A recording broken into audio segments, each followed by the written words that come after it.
Hello everyone, good evening champions. आपका हमारे channel पे स्वागत है। चैनल का नाम रहेगा मैथ विद मोनू मास्टर भाई। पिछली वीडियो तक हमने भी इस प्रीवियस ईयर की सीरीज के 16 क्वेश्चन कंप्लीट करवा दिए थे भाई। ठीक है, इस वीडियो के अंदर हम इस एक्सरसाइज के या इस सीरीज के नेक्स्ट क्वेश्चन करेंगे भाई। तो 17th क्वेश्चन देखो। तो इसमें दे रखा है, एक विद्यार्थी ने एक परीक्षा में 5 पेपरों में परीक्षा दी हुई। प्रत्येक पेपर के अधिकतम अंक एक समान थे। इन 5 पेपरों में उसके प्राप्त अंकों का अनुपात 6:7:8:9:10 रहा भाई।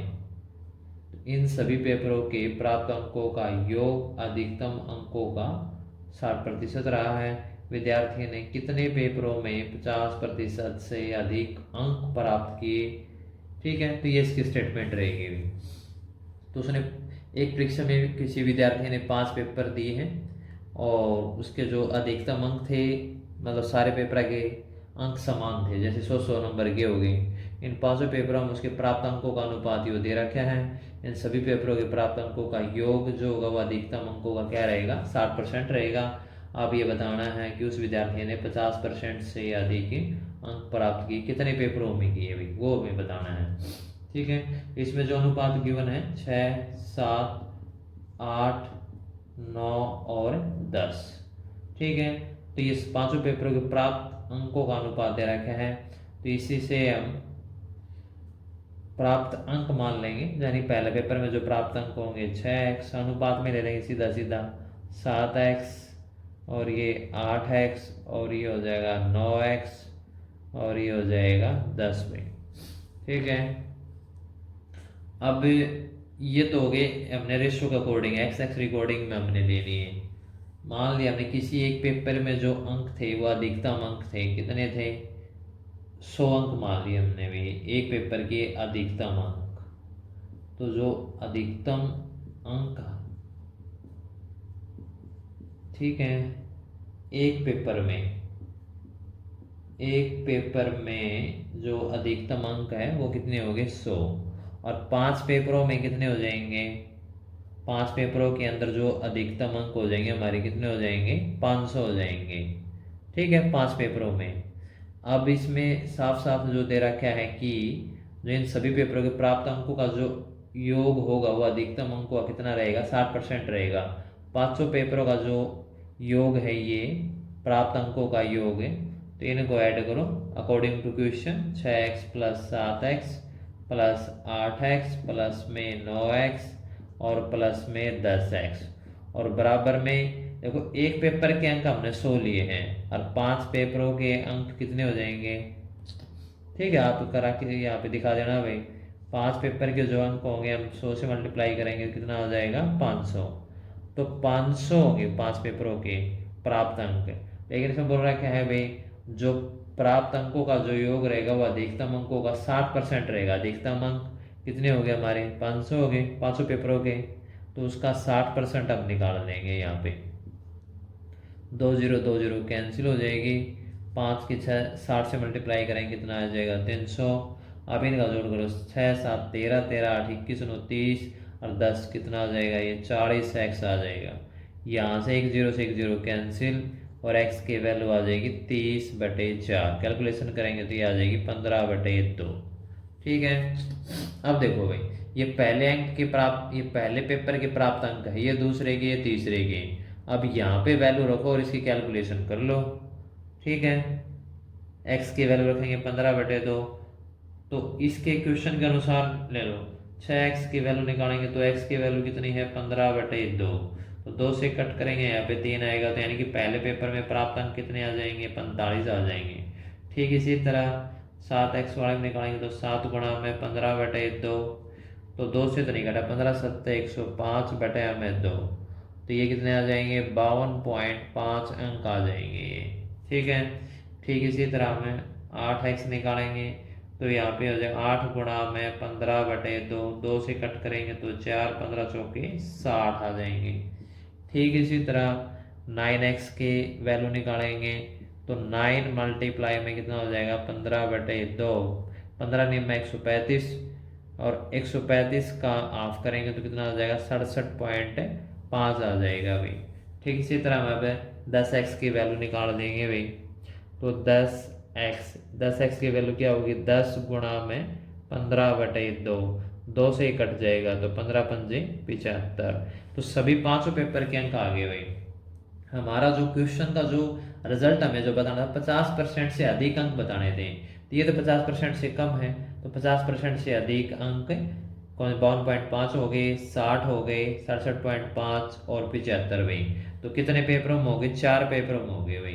ठीक है, उसने 5 पेपर दिए थे, तो ये तो 50% से कम अंक है, और बाकी जो 4 पेपर बच के सभी में 50% से अधिक अंक होंगे। तो ऑप्शन के अकॉर्डिंग बताने कितने पेपरों में होंगे भाई, तो 4 पेपरों में, यानी कि ऑप्शन ए इसका राइट आंसर रहेगा भाई। ठीक है, तो ये तो इसका समझाने का प्रोसेस था। जब आपको करना होगा तो आप इसको बिल्कुल क्विक एक्शन में कर सकते हो। रेशो लो, इन सब का जो योग होगा सीधा सीधा में, ठीक है, कोई भी किसी एक पेपर में हम अधिकतम अंक कितने मान लेंगे 100 मान लेंगे, 5 पेपर में कितने हो जाएंगे 500, और 500 का 60% होगा वो प्राप्त अंकों के योग के बराबर होगा भाई। कहने का मतलब कि उसने लगा ले ओवरऑल 60% नंबर लिए हैं, कि 500 पेपरों का जो अंकों का जो परसेंटेज रहा है, अधिकतम अंकों का कितना है 60% है। ठीक है, अधिकतम मतलब एक पेपर में 100, तो 5 पेपर में कितने हो जाएंगे 500। तो इस तरह में यहाँ से x की वैल्यू आएगी, और इसकी कैलकुलेशन करके हम ये चीज़ जो हमें रिजल्ट फाइंड करना था वो हम ज्ञात कर लेंगे। ठीक है, तो इस तरह से 17th क्वेश्चन कंप्लीट हुआ भाई। देखो भैया 10th क्वेश्चन देखो भाई, इसके स्टेटमेंट बोर्ड पे नोट है, प्रीवियस ईयर के ही पेपरों के ही क्वेश्चन है ये। तो 20% मिश्रण की 8 लीटर मात्रा में शुद्ध तेजाब की मात्रा कितने लीटर होगी भाई। देखो 20% मिश्रण है, ठीक है, उसका 8 लीटर मात्रा में, उसमें हमने 8 लीटर को मात्रा ले ली, तो उसका शुद्ध तेजाब की मात्रा हमें बतानी है भाई। तो सिंपल क्वेश्चन है।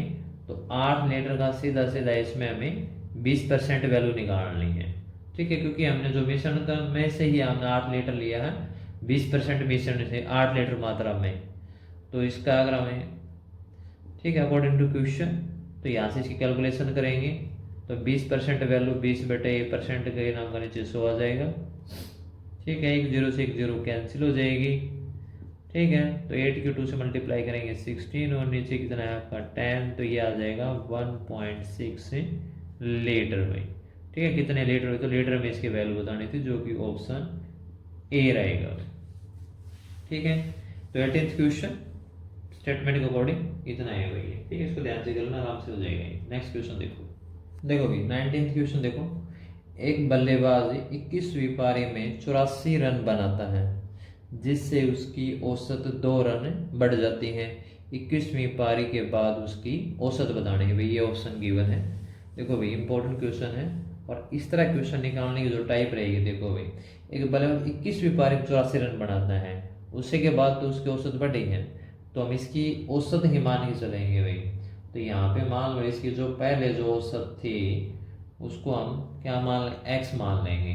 ठीक है, 84 रन बनाने के बाद उसकी जो औसत है, जो नई औसत रहेगी, नई औसत वो कितनी बढ़ जाती है 2 बढ़ जाती है, तो इसकी जो नई औसत आ जाएगी वो कितनी आ जाएगी x+2 हो जाएगी भाई। तो 21वीं पारी में 84 रन बना हुआ है, तो यह जो औसत है या 20 पारियों तक की औसत है, तो इसके जो कुल जो रन हो जाएंगे तो 20 पारियों तक ही होंगे, तो 20 की x के साथ मल्टीप्लाई करेंगे तो कुल रन आ जाएंगे भाई। तो 21वीं पारी में रन कितने बनाए हैं 84, तो 21वीं पारी के रन इसके अंदर ऐड कर देंगे। अब जो नई औसत है वो कितनी है x+2 है, इसको हमें 21 से मल्टीप्लाई करेंगे, क्योंकि 21 पारियों की औसत होगी ये x+2।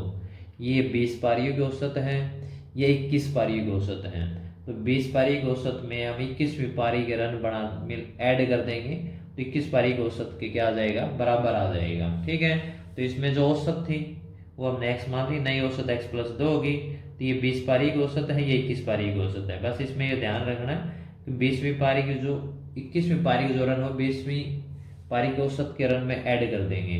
तो यहाँ से कैलकुलेशन करो, तो ये क्या आ जाएगा 21x, 2 से इसकी मल्टीप्लाई करेंगे तो क्या आएगा ये 42, तो यहाँ से 20x प्लस में 84, वेरिएबल एक साइड कर देंगे, एक्स एक्स वेरिएबल, तो इधर आके ये माइनस का हो जाएगा, ठीक है। 84 ये प्लस का इधर जाएगा, ये भी माइनस का हो जाएगा, तो यहाँ माइनस का 42 आ जाएगा, माइनस का एक एक्स आएगा, माइनस से माइनस कैंसिल, तो एक्स की वैल्यू क्या आ जाएगी 42 भी, ठीक है।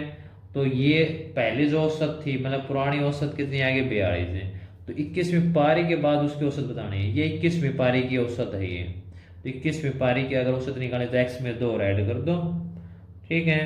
तो 21वीं पारी की जो औसत रहेगी वो क्या रहेगी, एक्स प्लस 2, और एक्स की वैल्यू कितनी है 42, और प्लस में 2 कितना हो जाएगा 44, तो 21वीं पारी की जो औसत रहेगी वो कितनी आएगी 44 आएगी, जो कि ऑप्शन ए रहेगा भाई, ठीक है। तो इस तरह क्वेश्चन निकालने का प्रोसेस ये रहेगा, इसको एक दो बार ध्यान से देखना, आराम से आपको समझ में आ जाएगा भाई, ठीक है। नेक्स्ट क्वेश्चन देखो भाई 20 क्वेश्चन देखो इस सीरीज का। एक खंबे का 4/7 भाग मिट्टी में दबा है, इसका 1/3 भाग बाहर निकालने पर मिट्टी 8 मीटर लंबा खंबा ही दबा रह जाता है। मिट्टी में 8 मीटर लंबा खंबा ही दबा रह जाता है, तो खंबे की पूरी लंबाई क्या है ये हमें बतानी है, ठीक है। तो इस प्रोसेस में इस टाइप का क्वेश्चन मोस्ट इंपोर्टेंट क्वेश्चन भी बार बार काफ़ी बार एग्जाम के अंदर आता है, ये क्वेश्चन भी आया हुआ है। तो देख लेना इसमें क्या था, एक खंबा 4/7 भाग इसका मिट्टी में दबा हुआ है, फिर उसी का 1/3 भाग बाहर निकाल लिया, अब भी क्या खंबा 8 मीटर जो है वो मिट्टी में ही दबा रह जाता है, तो हमें खंबे की पूरी लंबाई बतानी है, ठीक है। तो इसमें हम खंबे की लंबाई मान लेते हैं, जो जो खंबे की जो लंबाई है वो हम 7x मीटर मान लेते हैं। 7x क्यों माना, 4/7 भाग है ना, इसका नीचे वाला जो भाग है ये पूरे पोर्शन आप ये आप इसको पूरी खंबे की लंबाई मान के चलो, ठीक है, रेशो के हिसाब से। अब जो खंबा जो मिट्टी में दबा है, मिट्टी के अंदर जो है मिट्टी में है या कीचड़ में है, वो खंबा उसकी लंबाई कितनी है, कुल तो खंबा की लंबाई कितनी होगी 7x, और एक खंबे का 4/7 भाग मिट्टी में है, तो इसका 4/7 भाग मिट्टी, तो 7 के साथ कैंसिल, तो 4x जो भाग है वो मिट्टी में है, इसका 1/3 भाग बाहर निकाल लिया हमने भी, तो यहाँ से देखो अकॉर्डिंग टू क्वेश्चन, ठीक है। तो इसमें क्या होगा कि इसी खंबे का जो इसका है ना जो मिट्टी में है उसका 1/3 भाग बाहर निकाल लिया हमने, अब मिट्टी में कितना रह गया 8 मीटर लंबा खंबा मिट्टी के अंदर दबा रहता है, तो 4x तो ये मिट्टी में ही है, इसका 1/3 भाग बाहर निकल गया, तो कितना भाग है अंदर रह गया 2/3 भाग, और 2/3 भाग ये मिट्टी के अंदर है, और मिट्टी के अंदर अब भी खंबे की लंबाई कितनी दे रखी है 8 मीटर दे रखी है, तो इसके बराबर में हम क्या रख लेंगे 8 मीटर रख लेंगे, तो यहाँ से इसकी कैलकुलेशन करेंगे तो ये वैल्यू आ जाएगी 8x/3 और बराबर में 8 रहेगा, तो यहाँ से हम x की वैल्यू निकालेंगे, ठीक है। तो इधर आके ये 3/8 हो जाएगा, तो 8 से 8 कैंसिल हो जाएगा, तो ये वैल्यू आ जाएगी x की 3 मीटर आ जाएगी, ठीक है। और हमें पूरे खंभे की लंबाई जो मान रखी है हमने वो कितनी ले रखी है 7x ले रखी है, तो यहाँ पे x की वैल्यू 3 रख देंगे, तो ये कितना आ जाएगा 7 3 21 यानी 21 मीटर, तो पूरे खंभे की लंबाई जो आ जाएगी वो कितनी आ जाएगी 21 मीटर आ जाएगी, जो कि ऑप्शन डी रहेगा भाई, ठीक है। तो इस तरह इसको ध्यान से निकाल लेना भाई, ये यहाँ पे ये मान रहा क्या था या फिर लेट कर लेना, तो पूरे खंभे की लंबाई थी वो हमने कितनी मान ली 7x, 7x कहाँ से लिया है जो रेशो दे रखा था 4/7, ठीक है, क्योंकि इसमें 4/7 भाग मिट्टी में दबा है, तो ये 7 भाग ही पूरे पूरे मान लो 4 भाग इसके अंदर मिट्टी के अंदर है, फिर जो मिट्टी के अंदर जो दबा उसी का 1/3 भाग बाहर निकाल लिया, अब भी 8 मीटर लंबा जो खंभा वो मिट्टी के अंदर ही दबा हुआ है, तो 1/3 भाग बाहर निकल गया, तो अंदर कितना रहेगा 2/3 भाग जो मिट्टी के अंदर दबा हुआ है, तो उस भाग को हमें जो मिट्टी के अंदर जो दबा उसको हम इसके इक्वल ले लेंगे और वहाँ से हम x की वैल्यू फाइंड कर लेंगे, ठीक है। उसके बाद ये पूरे खंभे की लंबाई आ जाएगी भाई, ठीक है, मोस्ट इंपॉर्टेंट टाइप है भाई, ठीक है। इसको ध्यान से कर लेना, एक दो बार आराम से समझ में आ जाएगा। अगर आपको वीडियो अच्छी लगती है इसको लाइक और शेयर कर देना भाई, ठीक है। मन करके पढ़ते रहना। जय हिंद, जय भारत।